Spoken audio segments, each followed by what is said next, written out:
자, 일단 내년에 이제 수능이 많이 바뀌잖아요. 많이 바뀌나요? 그걸 이제 애들도 잘 모르더라고요. 바뀌는 점들이 좀 있기는 한데 국어 영역에 있어서 달라지는 점이 뭔지 그 간단하게 말씀을 드리고 그 다음에 이제 국어 영역 학습법 그리고 이제 제가 이제 여기서 진행할 커리 그런 순서로 진행하도록 하겠습니다. 일단 기본적으로 애들이 좋아하는 스타일로 생겼잖아요. 그죠? 학부모님들이 여학생 수강생이 많은 거 아니냐 이러시는데 의외로 저는 남자 수강생이 훨씬 많아요. 인강도 비율이 한 6대4 정도로 남학생들이 희한하게 선호하는 그런 스타일입니다. 자, 일단 내년도에 수능이 수학부터 시작해서 조금씩 달라진다고 하죠. 내후년에는 이제 전면적으로 다 바뀌는 거고 내년에도 뭔가 달라진다고는 하는데 뭐가 달라지느냐 그것부터 말씀을 드릴게요. 국어 같은 경우에 일단 교육 과정이 변하죠. 전반적으로 봤을 때 교육 과정 자체가 기존 수능은 2009학년도 개정 교육 과정에 바탕을 두죠. 근데 이제 내년 수능부터 2015학년도 개정 교육 과정. 그러니까 교육 과정 자체가 한 7년에 한 번 정도 바뀌잖아요. 교육 과정 자체가 바뀌는 첫 해가 내년입니다.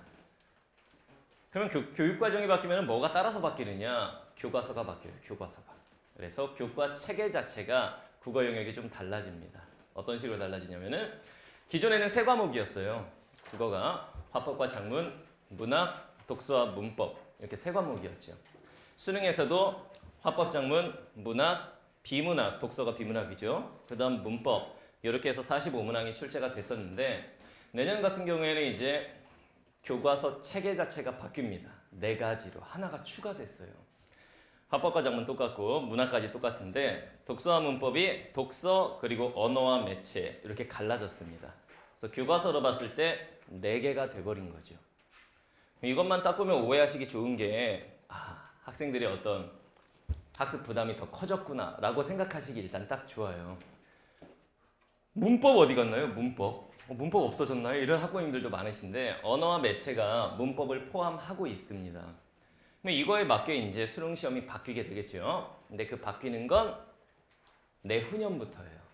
2022학년도 수능부터 바뀌는 거고 내년까지는 국어 영역 자체는 그냥 갑니다. 수학은 일부 교과목에 변동이 있지만 내년부터 국어는 시험 범위 자체가 이렇게 갑니다. 기존 수능이 이 세 영역.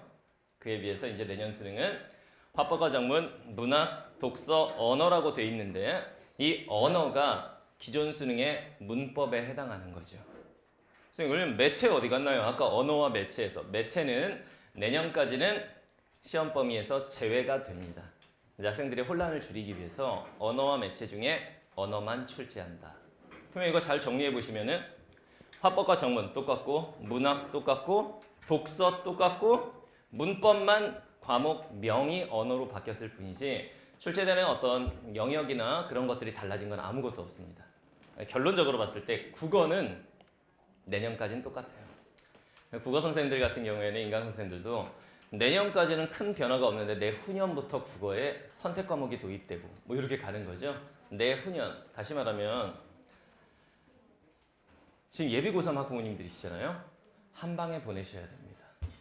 자녀가 만약에라도 재수를 하게 되면 삼수직행입니다. 항상 교과 과정이 크게 바뀌는 이 해에는 저도 이제 재수반에서도 이제 촬영도 하고 진행을 하기 때문에 잘 알고 있는데 바뀌는 수능에 적응하느라 또 애들이 한 2, 3개월이 걸려요. 본인들이 배운 교과서가 아니었고 본인들이 수능을 쳤을 때랑 너무 다른 체계로 가버리고 국어에 선택 과목이 도입되고 이래버리면 그럼 화법과 작문하고 언어와 매체 중에 뭘 선택해야 될지도 모르고 애들 입장에서 그러니까 공통교과에서 이제 선택교과로 넘어가게 되면 애들 입장에서 굉장히 혼란스러워집니다. 결론은 한 방에 보내셔야 돼요. 한 방에 보내시거나 떨어지면 군대를 보내시거나 둘 중에 하나입니다. 한 방에 보내셔야 됩니다. 그리고 최근 이제 그러면 결과적으로 봤을 때 국어 영역 학습법 자체에서 크게 달라질 건 없습니다. 근데 문제는 요즘에 국어 영역이 어떻게 출제되죠? 난이도가 좀 어렵게 출제가 돼요. 최근 3년 동안에 수학하고 비교를 해드릴게요. 영어는 이제 절대평가로 넘어가면서 등급제로 가기 때문에 수학하고 표준점수 최고점을 비교해 보시면 알 거예요. 2017학년도 수학보다 국어가 표준점수가 더 높죠. 그죠? 가영이 이제 이과 학생들, 나영이 문과 학생들인데 국어 표점이 수학보다도 높았던 첫 수능이었어요. 그리고 재작년 같은 경우에도 이과 수학보다는 국어가 더 표점이 높게 출제가 됐죠. 왜 문과 수학하고는 비슷합니까? 문과 애들이 수학을 못하기 때문에 상대적으로 표준 점수는 수학이 좀 높게 나올 수밖에 없는 겁니다. 가형에 비해서 나형이. 그죠? 이러다가 작년에 이제 폭발했어요. 사상 초유의 일이 발생했다는 걸 아시죠? 신문기사에서 접하셨을 텐데 작년 같은 경우에 이렇게 출제가 됐죠. 표준 점수 최고점이라고 하는 건 저 과목을 다 맞았을 경우 100점을 받았을 경우 뜨는 점수를 말하는 건데 국어가 작년에 표준 점수가 150점이 떴죠. 그러니까 간단하게 말씀드리면 이거예요. 정시 모집으로 넘어가게 될 경우에 수시에서는 이제 최저 학력 기준을 충족시키고 이러면 되는데 정시 모집으로 넘어갈 경우에 저 표점 1점에 의해서 붙고 떨어지고 합니다. 특히 이과 상위권 의대나 이런 경우에는 진짜 표준 점수 1점으로 당락이 갈리곤 하죠. 잘 보시면은 이과 기준으로 봤을 때 수학 만점자가 133점, 국어 만점자가 150점, 17점 차이가 나요. 그래서 작년 같은 경우에는 실제로 상위권 이과 학생들은 수학이 아닌 국어가 당락을 갈랐어요. 왜냐면 수학은 의대 지망하는 애들 거의 다 하나, 두 개 안에서 틀립니다. 2개 이상 틀려버리면 2등급으로 넘어가니까 의대 지망이 안 되죠. 근데 국어 같은 경우에는 차이가 꽤 많이 나요. 문과 학생들은 당연히 국어가 지금은 수학과 더불어 투톱 과목입니다.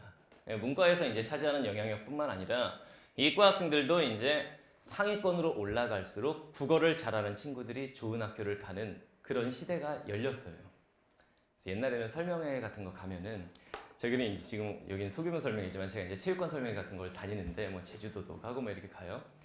옛날에는 국어 선생님들을 안 데리고 다녔었어요. 보통 영어, 수학, 뭐 과학, 탐구 이렇게만 데리고 다니다가 지금은 영어 선생님들을 놓고 다녀요. 안 데리고 다니고 국어, 수학, 탐구 이런 식으로 이제 팀을 짜서 설명회를 보통 많이 다닙니다. 전국 단위 체육관 설명회도 그런 식으로 다녀요. 그래서 지금은 이제 국어 선생님들이 소위 말하면 대접받는 시대. 옛날에는 약간 사이드 과목으로 영수에 비해서 좀 밀려 있었는데 지금은 이제 완전히 수학이랑 토토 과목이 돼버린 거죠. 자, 이 반영 비율을 잘 보시면은 문과는 말할 게 없습니다. 문과는 대다수의 대학들이 30% 이상, 서울대만 해도 33%, 성균관대 이런 학교들은 국어 반영 비율이 40% 이렇게 가기 때문에 국어가 수학과 더불어 완전히 투톱으로 올라섰고 문과는 수학보다도 반영 비율이 더 높은 이런 걸 확인을 하실 수 있죠. 그래서 문과는 당연히 요즘에는 국어 잘하는 친구들이 좋은 학교 갑니다. 근데 이과 같은 경우에 잘 보시면은 상위권 대학들 보세요. 고려대학교 국어 반영 비율이 31.25%죠. 서강대 34%, 서울대 33%. 이과도 국어 반영 비율이 30% 이상으로 올라갔어요. 주요 대학들이. 이유는 하나예요. 영어 절대평가 때문에. 이 대학들의 특징 보시면 다 감산, 가산, 감산 이렇게 돼 있는 거죠. 이따가 제가 여기에 떠있는 카톡 하나 보여드릴 건데 작년에 제 제자 중에 이런 친구가 있었어요. 종혁이라는 친구였는데 거기 카톡을 제가 넣어놨습니다. 그 친구가 저한테 보냈던. 그 친구가 이제 처음에 저한테 배우기 시작할 때 70점대, 그러니까 국어 5등급으로 시작을 했는데 수능을 보고 나서 수능 본 날 저한테 카톡을 보냈어요.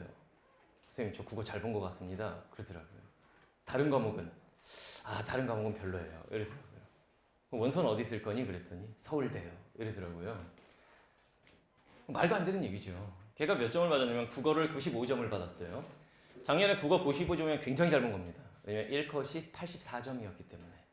수학보다 1컷이 훨씬 낮았어요, 국어가. 국어를 2개밖에 안 틀린 거죠, 그러니까. 그리고 영어가 3등급. 그리고 수학은 1등급 턱걸이를 했어요. 그리고 그러니까 2개 틀린 거죠, 4점짜리 2개. 그 다음에 과학탐구가 2등급 하나, 3등급 하나 이렇게 나온 이과 학생이었어요. 이 정도면 원래대로면 어느 정도 가야 되냐면은 이과에서도 한 경희대학교 정도 가겠구나 이렇게 생각을 했는데 이 친구가 서울대 원서를 넣겠대요. 진학사 그 합격 예측에 넣어봤더니 서울대가 뜨더라는 거예요, 얘가. 야, 뭐 컴퓨터가 잘못된 것 같다. 제가 이렇게 얘기를 했는데 아니래요. 중앙 UA도 넣어보고 다 넣어봤는데 뜬대요. 그래서 걔가 이제 결과적으로 정시 모집에 서울대학교 지원을 했어요. 그런데 걔가 추가 합격도 아니고 최초 합격을 했어요. 뭘로 다 엎은 거죠? 국어 점수로 다 엎어버린 거예요. 왜냐면 이과 상위권도 84 턱걸이에서 왔다 갔다 하는데 얘는 95점을 맞아버리니까 표준 점수 이미 10몇 점 차이가 나는 거예요. 그걸 다 엎어버렸습니다. 그리고 서울대를 정시 모집으로 합격을 했어요. 그런 케이스들이 작년에 굉장히 많이 있었습니다. 이과에서도 특히 그런 경우들이 많았고요. 그럼 결과적으로 수능이 이렇게 점점 어려워지는데 국어 공부 어떻게 시켜야 되느냐? 이제 그거에 대해서 좀 말씀을 드리겠습니다. 이렇게 시켜라가 아니라 이렇게 시키면 망한다라는 차원에서 먼저 말씀을 드릴게요. 이렇게 국어 공부를 시키시면 망하실 거예요. 1, 2학년 때의 학습법입니다. 일단 첫 번째, 학부모님들께서 이제 상담하실 때 제일 많이 하시는 말씀. 우리 애는 어렸을 때 책을 많이 안 읽어서 국어를 못 하나 봐요. 이런 말씀 많이 하시는데 책 많이 읽으면 국어를 잘하게 되나요? 맞아요. 책을 많이 읽은 애들은 왠지 모르게 자기도 모르는 사이에 독해력이 쌓여 있기 때문에 왜 주변에 보면 이런 친구들 이제 이런 자녀들을 둔 학부모님들 보셨을 거예요. 국어 학원을 안 보내요. 그런데 모의고사를 보면 1등급, 2등급이 항상 나온대요. 그런 애들이 국어에는 있습니다. 수학은 그럴 수가 없어요. 왜냐면 배우지 않으면 알 수가 없는 과목이기 때문에 수학은 그게 안 돼요. 근데 국어는 그런 친구들이 있습니다. 근데 현실적으로 봤을 때 이제 3학년 올라가는데 수험생이 2학년도 마찬가지예요. 독서를 통해서 국어 점수를 올리겠다 거의 불가능합니다. 그거는 이미 유치원 때부터 그렇게 해왔어야 가능한 일이고 수능시험의 특징이 수능시험 그 출제 기관이 한국교육과정평가원이죠. 거기 들어가면은 수능 국어 출제 범위가 딱 한 줄 써 있죠. 뭐라고 써요? 다른 과목은 막 자세하게 써 있어요. 근데 국어 같은 경우에는 한 줄로 범교과적 소재를 활용한 전범위 이렇게 써 있어요. 말이 굉장히 철학적이고 멋있죠. 범교과적이야. 근데 전범위야. 그러니까 모든 교과를 아우르는데 전범이다. 이거 애들 약 올리는 거죠. 시험 범위 없음 이렇게 하긴 부담스러우니까 그런 식으로 말을 써놓은 겁니다. 그런 시험이기 때문에 만약에 예를 들면 우리 애가 비문학 과학 지문만 나오면 유독 못한다 문과라서 그러면 비문학 과학 지문을 잘하게 하기 위해서 과학 책을 읽힐 것이냐 어떤 분야의 책을 읽히면 될까요? 물리, 화학, 생명과학, 지구과학 중에 어떤 분야의 글이 출제될지도 모르고 만약 지구과학 지문이라고 해도 어떤 내용이 출제될지 아무도 모르기 때문에 책을 읽혀가지고 점수를 올리겠다 이건 거의 불가능에 가깝습니다. 국어 영역에서는 이런 식으로 이제 공부할 내용이 정해져 있는 거죠. 필수 개념 학습을 시키고 그다음 독해력 증진 학습, 문제 유형별 풀이법에 대한 고민 이런 방향으로 공부를 시키시는 게 맞습니다. 그다음 두 번째, 감각적으로 문제 푸는 애들이 있습니다. 예를 들면 수학 같은 경우에는 자기가 쫙 풀어갖고 답은 루트 2다. 선택지 5개 중에 루트 2가 있어야 내가 이제 답 맞출 수 있는 거예요. 근데 국어 같은 경우에는 그런 식이 아니죠. 계산을 통해서 답이 딱 나오는 게 아니라 지문을 읽고 나서 선택지를 보면서 요거 아니면 요거 같은데 그러다가 애들이 이게 더 마음에 들어 이러면서 답을 씁니다. 그러면서 어찌어찌 1, 2등급 맞는 친구들이 있는데 걔네들이 3학년 올라가면 쭉 미끄러져요. 감각적으로 문제 푸는 애들. 자녀들 얘기 들어보시면 이런 얘기하는 애들 자녀분 믿으시면 안 돼요. 예를 들면 뭐 이런 거죠. 너 모의고사 국어 점수가 왜 이러니라고 했을 때 엄마 내가 1교시에 집중이 잘 안 되더라고. 또는 1교시만 되면 나 항상 배가 아파 엄마. 이런 애들이 있어요. 그런 애들이 수능시험장 가면 배가 더 많이 아프죠. 긴장이 많이 되는데. 그죠? 그런 친구들이 이제 3학년 올라가면은 국어가 쑥 미끄러집니다. 객관적 실력을 확보하는 게 중요한 거고 이 객관적 실력이 위에 나와 있는 이런 것들을 말씀드리는 거예요. 그 다음에 세 번째, 대치동 아이들이 이제 보통 이런 식으로 공부를 많이 해요. 선생님들도 1, 2학년 때는 이렇게 가르치시죠. 많은 지문, 예를 들면은 무슨 추석 특강, 고전 시가 뭐 어쩌고저쩌고 막 이런 것들 많이 합니다. 그런 것들이 점수 상승에 도움이 되느냐? 다 상술이에요. 그거 한다고 점수가 고전 시가를 잘하게 되지 않습니다. 이유는 시험 범위가 없기 때문에. 이게 지문을 많이 하면 점수가 오르느냐? 절대로 그렇지 않아요. 그러니까 다시 말하면 애들한테 국어학원을 갔다 왔을 때 자녀한테 오늘 학원에서 뭐 배웠어? 라고 했을 때 A입에서 엄마 오늘 시 5개랑 소설 3개 배웠어. 그 다음 주부터 그 학원 안 보내시면 됩니다. 예를 들면 그날 8개를 배웠어요. 그 중에 한 작품이라도 수능에 출제될 확률은 0.1%도 안 됩니다. 근데 애들은 막 소재, 주제, 갈래, 특징, 작가의 작품 경향 이런 거 쫙 자료 나눠주면 환장하고 읽어요. 자기가 똑똑해지는 기분이 들죠. 이육사가 이런 시를 써. 이걸 묻느냐 과연 수능에서 그렇지가 않아요. 내신은 그게 통합니다. 그러니까 내신과 수능 국어의 결정적 차이는 이거예요. 내신은 성실성을 평가하죠. 이거 분명히 학교에서 시험 범위 정해줬고 수업 시간에 배웠어 이거. 네가 성실하게 공부했으면 문제 풀 수 있을 거야. 이게 내신입니다. 근데 수능 같은 경우에는 문제 해결력을 평가해요. 다시 말하면 너 이 지문 처음 보지? 이걸 전제로 냅니다. 이 지문 아마 처음 볼 건데 네가 지문의 내용을 스스로 파악해서 문제가 원하는 내용을 지문에서 한번 끄집어내봐. 이걸 국어에서 말하는 문제 해결력이라고 하는 건데 그걸 묻습니다. 그렇기 때문에 오늘 시를 10개 배웠네 이런 게 큰 의미가 없어요. 자기가 스스로 어떤 지문을 만나든 스스로 분석 정리할 수 있는 능력 이런 식으로 학습 방향을 잡아야 됩니다. 3학년 때는. 마지막 네 번째 문제집 많이 풀리면 되죠. 그래갖고 이제 막 3학년들 푸는 이감 모의고사 이런 거 구해다 풀리시는 학부모님들도 있고 애들 망치는 지름길이에요.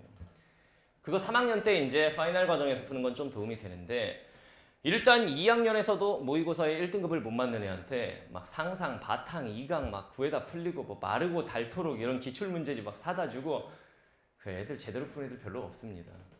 일단은 기본적으로 뭐가 돼 있어야 되냐면 국어는 양치기가 안 돼요. 왜냐면 아까 말씀드렸죠. 시험 범위가 없으니까. 그런데 뭐는 있냐면은 문제 유형이 정해져 있습니다. 다시 말하면 제가 이 자리에서 오늘 수능 국어에는 올해 수능 국어에는 고전 시간은 관동별곡이 출제될 거고 고전 소설은 적성의전이 나올 거고 이렇게 찍어줬는데 진짜 그 지문이 나왔다. 그럼 둘 중에 하나예요. 저는 구속되거나 아니면 내년에 대박 나거나 둘 중에 하나입니다. 구속될 확률이 더 높죠. 실제로 그런 일이 있었던 거 알고 계실 거예요. 평가 모의고사 문제 유출로 인해서 구속되신 분이 계셨었어요. 실제로 국어 과목에서. 그렇기 때문에 뭐가 나올지는 나라에서도 모르는 거고 문제 유형은 정해져 있습니다. 대신에. 예를 들면 시 지문이다. 그다음에 화자의 정서와 태도를 묻는 문제, 시 언어 시구의 의미를 파악하는 문제, 그리고 이제 보기 박스를 주고 외적 증거에 의해서 지문을 감상하는 문제 유형이 고정돼 있어요.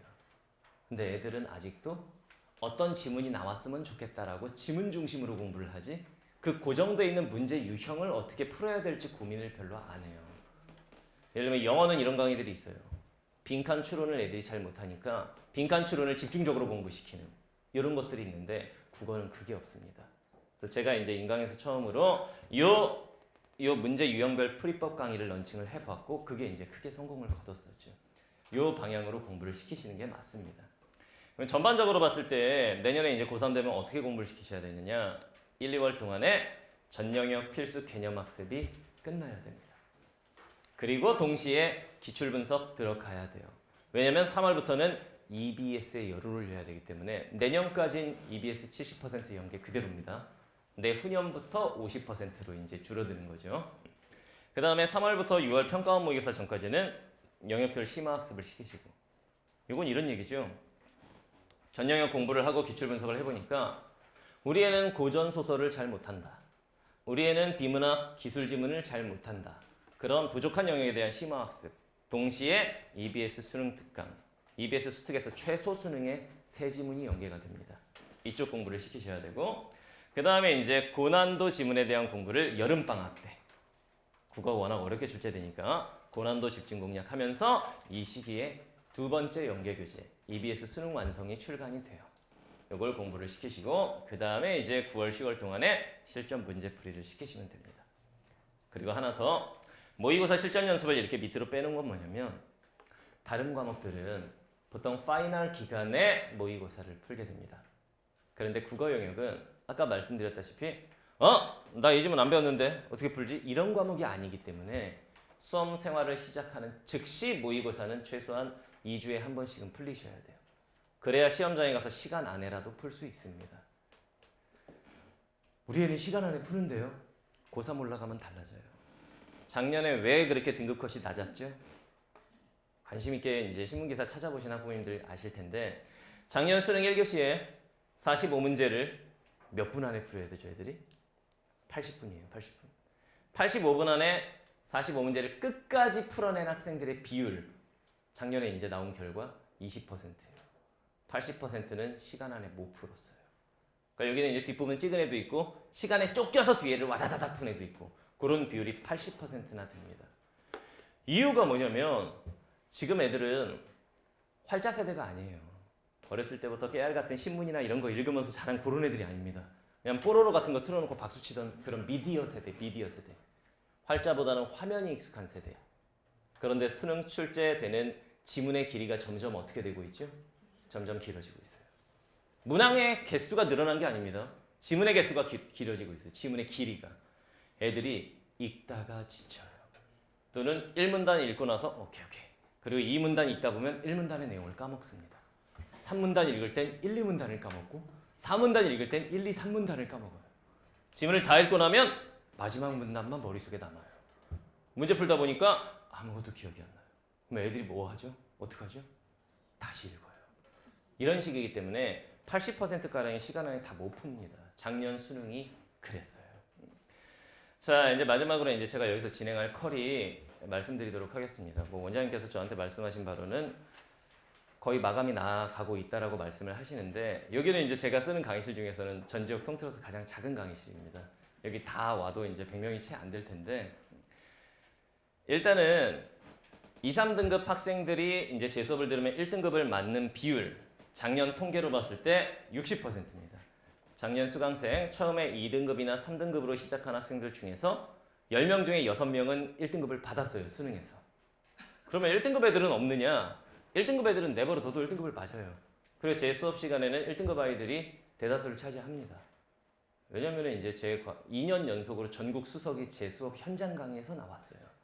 잘하는 친구들이 많이 있는데 2, 3등급 애들이 효과를 많이 봤습니다. 국어형의 2, 3등급 학생들이. 이게 아까 제가 말씀드렸던 그 문자예요. 저 대찬학원에서 초록색 체육복 입고 다니던, 왜 이렇게 말하냐면 여기는 이제 한 200명가량의 수업을 듣기 때문에 제가 애들이 누구누구인지 이름은 다 모릅니다. 근데 항상 제 수업을 들어올 때 무조건 초록색 체육복 입고 온 애가 있었어요. 굉장히 독특하죠. 그래서 얘가 자기를 이렇게 소개를 한 거예요. 초록색 체육복 입고 다니던 동산고의 누구입니다. 얘가 3월 달에 70점이었는데 제 수업 듣고 6평 때 92점 1등급 받고 9평 때 100점, 그리고 수능에서 95점. 표준 점수가 엄청났다. 과탐이 부족한데 3등급 맞았죠. 근데 국어 표점 때문에 정시로 서울대 뚫을 수 있을 것 같아요. 그러면서 뭐 선생님 덕분이에요. 어쩌고저쩌고 막 했어요. 얘는 어머니한테도 전화 오셔갖고, 선생님 우리 애가 서울대를 쓴다는데 어떻게 생각하십니까? 그래갖고 안 됩니다 라고 했는데 자기가 쓴답니다. 아, 그러면은 뭐 애가 뭐 알아서 하겠죠. 내버려 두시라고 했는데 서울대 붙고 나서, 그러니까 말도 안 되는 결국 서울대를 언감생심 꿈에도 안 꿨던 애기 때문에 어머니께서 저한테 전화하셔가지고 막 거의 울먹이셨었어요. 국어 덕분에 이제 좋은 학교 갔다고. 그리고 얘가 남학생인데 얘가 합격하고 나서 자기가 이제 저 쓰라고 목도리를 자기가 이렇게 떠왔어요. 자기가 진짜로 떠왔어요, 남학생이. 그래서 그걸 제가 부적처럼 작년 겨울에 하고 다녔었습니다. 제가 이제 이렇게 말을 했죠. 뭐 신림동 휘젓고 다니고 합격하기 바란다 이렇게 했는데 진짜 붙었어요. 이 문자 보낼 때는 뭔 영어가 3이고 과탐도 3인데 서울대 같은 소리 하고 있는데, 속으로는 이랬는데 서울대 같은 소리 하고 있는 이렇게 보낼 수는 없잖아요, 얘한테. 그러니까 응원을 해줬는데 붙었어요. 그러니까 국어 점수를 이렇게 뚫은 친구들이 꽤 많이 있었습니다. 그 다음에 EBS 같은 경우에 대치동 수업 알아보시면은 자료로만 제공을 하고 수업 시간에 안 합니다, 보통. 왜냐면은 학교에서 EBS를 교과서처럼 쓰기 때문에 3학년 때. 그런데 문제는 뭐냐면 제가 학교 교사 출신이기 때문에 너무 잘 알아요. 애들은 학교 수업을 안 들어요. 학교 가면 수업을 잘 안 들어요. 제 친구들도 진짜 미쳐버리겠대요. EBS로 수업하는데 35명 앉아있으면 5명 수업 듣고 30명이 잔대요. 학교 수업이 많이 파행이 됐죠, 지금.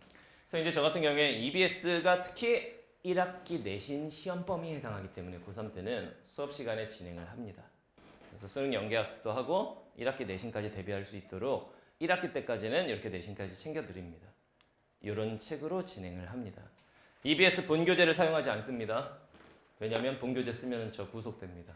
인간 강사들은 저작권법을 위반하면 안 되기 때문에. 동네 학원들은 그냥 본 수업 교재로 그냥 해요. 근데 저는 그렇게 수업 못합니다.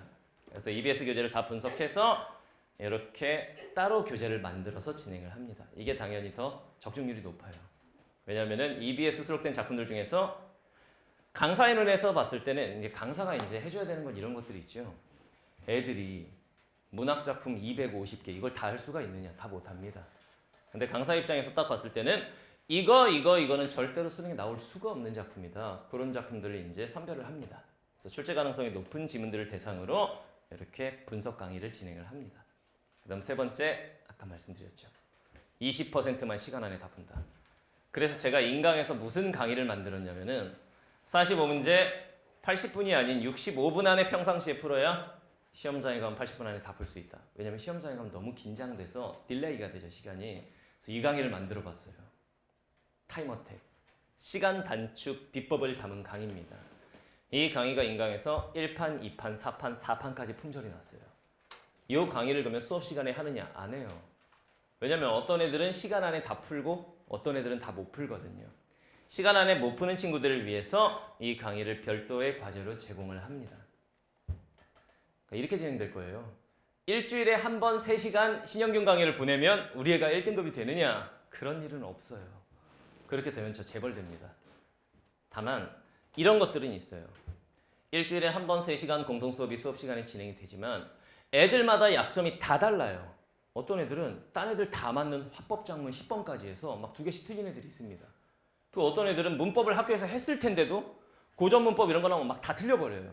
이런 친구들도 있고 애들마다 약점이 다 다른데 본 수업과 별도로 그 약점을 보완하는 동영상 강의를 따로 제공합니다. 교재와 함께. 그런 식으로 수업이 병행이 될 겁니다. 그 다음에 네 번째, 요즘에 이제 비문학이 어려워진다 이런 말씀 많이 들어보셨을 거고 융합 지문이 많이 출제돼서 학교 내신과의 괴리감이 있다 이런 말씀 드려보셨을 텐데 이것들에 대해서도 이렇게 교재가 다 준비되어 있습니다. 저 같은 경우에는 그때 교재를 만들어서 사용하는 게 아니라 내년 1년 교재가 이미 나와 있어요. 그 정해진 커리에 의해서 다다다 진행이 될 겁니다. 이런 강의들도 최신 트렌드에 맞게 다 준비가 되어 있습니다. 그 다음 마지막으로 이제 과제 시스템인데 이렇게 되어 있어요. 일단 첫 번째, 제 이름을 단 모의고사가 있습니다. 이감이나 상상 모의고사도 필요할 경우엔 사용을 하는데 제 이름이 들어간 신영균 모의고사가 있는데 작년에 신영균 모의고사에서 문학과 비문학 전지문이 다 적중이 됐어요. 왜냐면은 제 모의고사 출제위원이 외부 용역이죠. 그러니까 전국 모의고사 출제진들이에요. 수능 출제도 역임하신 분들도 계시고 그런 분들께서 제 모의고사를 이렇게 출제를 해주십니다. 이게 매달 나오는 이제 제 모의고사예요. 근데 이 모의고사를 그러니까 쉽게 말하면 제 수업 시간에 무슨 기출문제를 짜집기 해가지고 인쇄해서 주고 이런 건 전혀 없습니다. 모든 교재는 이런 식으로 서점 출판에 준하게 출제가 되는데 그 다음에 이제 모의고사를 풀어오면은 자녀가 숙제했습니다. 이렇게 문자 보내는 게 아닙니다. 이렇게 풀어와야 돼요. 본인이 지문에서 답의 근거를 다 잡아와야 됩니다. 색깔되어 있는 게 그거죠. 그리고 이 포스트잇 붙어 있는 건 뭐냐면은 수업 시간에 배운 대로 지문 분석 정리를 자기가 해와야 돼요. 그래야 숙제를 해온 걸로 칩니다. 이런 식으로 과제 시스템이 되어 있습니다. 그리고 또 이거 잘 보시면은 이건 뭐냐면은 자아 비판표. 이게 무슨 얘기냐면 이번 주 숙제를 수행한 결과 나는 이게 문제였다. 하면서 영역별로 점수를 쫙 기록하고 걸린 시간도 기록을 하고 난이도 체감 난이도도 기록을 하고 화법 작문 자아 비판, 문법, 문학, 독서 그리고 잘한 점, 보완할 점 이거를 매주 보고서를 내게 되어 있어요. 여기다가 이제 제 실장들과 조교들이 빨간 펜으로 다 첨삭을 해서 너는 이 부분이 문제면 이런 문제집을 한번 풀어볼래? 이런 식으로 다 첨삭을 해드립니다. 그러니까 숙제 같은 경우에는 관리를 철저하게 합니다. 이런 식으로 진행이 될 거고요. 그 다음에 이제 이 성적 분석을 해드리는데 모의고사 숙제를 바탕으로 해서 성적표가 월 1회씩 나갈 거예요. 그래서 성적표 나갈 때 이게 동시에 나갑니다. 애들 이름 박혀 있는 개인 문제집. 그러니까 모의고사 성적 분석을 해본 결과 이 아이는 이거를 잘 못하는구나. 이 아이는 문법을 못하는구나. 이 아이는 비문학 과학을 못하는구나. 애들마다 받아가는 문제집이 다 다릅니다. 그래서 애들 이름 박혀 있는 개별 문제집이 이것도 한 달에 한 번씩 제공이 될 겁니다. 그리고 이제 매주 주별 과제, 대치동에서 유행하는 주별 과제 시스템 같은 경우에는 매주 최고 난이도 문제집이 그 주 진도에 맞게 제공이 됩니다. 제가 나눠주는 모든 책에는 제 사진이 박혀 있어요. 이런 책들이 매주 한 권씩 과제로 제공이 될 겁니다. 한 권씩 풀어온다고 생각하시면 돼요, 매주. 그러니까 이런 거에 현혹되시면 안 돼요. 어떤 선생님 가니까 어떤 선생님은 뭐 자료를 이것도 주고 저것도 주고 저것도 주고 저것도 주더라. 요즘 대치동 아이들의 특징이 뭐냐? 취미가 자료 수집이에요. 안 푼다는 얘기죠. 가지고 가서 쌓아놉니다, 막. 집에 아마 가보시면 그런 경우 많이 있을 거예요. 저 같은 경우에 그거를 딱 묶어서 단권화 해가지고 책으로 한 권씩 묶어갖고 드릴 거예요. 요거를 다 해왔느냐 다 검사합니다. 되게 유치하지만 유치원생들 같이 여기다가 도장 다 찍어서 보내요. 과제 수행, 미수행 이런 식으로 대학 못 간 막 이런 식으로 해가지고 보냅니다. 문자도 살벌하게 가요. 어머님, 자녀가 2주 연속 숙제를 해오지 않았습니다. 이대로만 간다면 자녀는 건강한 재수생이 될 예정입니다. 이렇게 보냅니다, 문자를. 진짜로 그렇게 문자가 날아갈 거예요. 이 친구들이 이제 제 수업을 들은 친구들 중에서 전국 수석도 있었고 이런 친구들인데, 저 같은 경우에는 아까 말씀드렸다시피 모든 강의가 다 마감입니다. 아까 말씀드렸다시피 현장 강의 1000명이 넘는 5명의 국어 강사 중에 한 명인데 제 자부심은 이게 있어요. 저는 부정행위를 하지 않습니다. 다시 말하면 오르비나 수만위의 알바 댓글 작업을 통해서 학생들을 모은 적 단 한 번도 없습니다. 양심에 손을 얹고 저는 그런 짓 한 적 없어요. 저 같은 경우에는 단과생 1명으로 시작해서 지금 1200명까지 왔기 때문에 그런 거에 대한 자부심은 있습니다. 연출 타고 인강 들어가지 않았고 어떤 지역에서 어떤 원장님한테 밀어달라고 이러지도 않았어요. 예를 들면 시대인재에서 우서 원장님이 저를 만나가지고 된다. 선생님은 무조건 될 거다. 이렇게 했을 때도 기존에 하고 있던 수업을 빼기 힘들었기 때문에 그런 기회는 주셔서 감사하지만 제가 지금은 가지 않겠습니다. 라고 말씀을 드렸었어요. 이거는 실제로 사실이기 때문에 확인해 보셔도 됩니다. 그래서 저 같은 경우에는 그런 자부심은 있습니다. 절대로 부정행위 하지 않고 철저하게 그냥 실력으로 검증받고 학생들 결과로 검증받아서 애들 좋은 대학 보내는 걸 목표로 합니다. 제 수업의 목표는 하나예요. 이겁니다. 내 수업을 듣는 내 새끼들 전원 1등급. 근데 가능할까요 이거? 불가능합니다. 막 끄덕끄덕 하시네요. 불가능해요. 그런 일은 없습니다. 근데 이 마인드를 가지고 애들을 가르칠 겁니다. 실제로 이제 제 수업 시간에 이런 친구도 있습니다. 유튜브 들어가서 신영균 쳐보시면은 대표로 떠 있는 영상이 하나 있는데 그게 어떤 영상이냐면 저기 전라도 여수에서 국가대표 검도 선수였던 친구였는데 고등학교 2학년 때 인대가 끊어지면서 운동을 그만두게 됐어요. 그래서 그 친구가 공부하겠다고 했는데 부모님이 반대를 하셔가지고 농사지으라고 해가지고 애가 가출을 했습니다. 걔가 저한테 4장짜리 편지를 보냈어요. 걔가 이제 대치동에 와서 대치명인에서 제 수업을 들었습니다. 그 친구가 어디를 갔냐면은 딱 8개월 만에 의대에 합격을 했어요. 처음 시작할 때 점수는 올 6등급 7등급, 수능에서는 올 1등급 국어 100점. 요걸 제가 유튜브에 그 친구가 이제 수능 끝나고 나서 저한테 4장짜리 편지를 보냈어요. 선생님 어쩌고저쩌고 해가지고 그걸 제가 편지를 띄워놓고 편지 읽어주면서 막 얘기를 합니다. 그렇게 해서 지금 의대를 다니고 있어요. 이런 말씀을 드리면 아마 집에 가서 자녀 얼굴 보시면은 내가 얘를 왜 키우지? 이런 생각도 드실 거예요. 그런 애들도 있네. 걔는 그 영상 잘 보세요. 새벽 4시에 일어나서 우유 돌리고 신문 돌리고 그리고 도서관 가서 공부하다가 그리고 편의점 알바 뛰다가 또 저녁에 와서 수업 듣고 또 집에 가서 잠 안 자면서 고시원 살면서 그 과정을 내가 편지 4장짜리로 저한테 쓴 거예요. 그거 집에 가서 자녀들한테 꼭 보라고 하세요. 인생이 달라질 수도 있습니다. 어떤 애들은 그거 보면서 막 울고 막 이랬다고 그러더라고요. 그래서 제가 이제 그런 식으로 제자들 책임지고 성적 올려갖고 좋은 대학 보내는 걸 목표로 수업을 진행합니다. 여기까지 하겠습니다. 감사합니다.